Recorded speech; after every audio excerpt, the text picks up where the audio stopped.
राउरकेला उदितनगर स्थित समन्वित शिशु विकास विभाग आईसीडीएस पक्षरु कार्यालय परिसर में 2023 आंतर्जातीय मिलेरियर सुंदरगढ़ और राउरकेला रे विभिन्न प्रकार खाद्य प्रदर्शनी प्रतियोगिता करा जायथिला।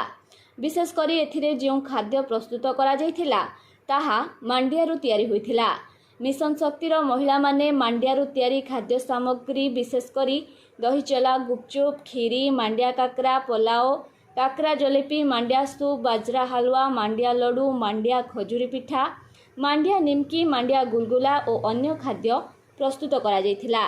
मुख्य अतिथि भाव में आईसीडीएस सीडीपीओ दर्शनिका बीपीसी प्रतिभा लाकरा, सुपरभाइजर तपस्विनी बेसल, प्रेमा मैडम, मिशन शक्ति फेडरेशन राउरकेला अध्यक्षा लक्ष्मी सिंह समेत बीएलएफ स्टाफ, ब्लॉक लेबर और कर्मचारी उक्त कार्यक्रम में सामिल होइथिले।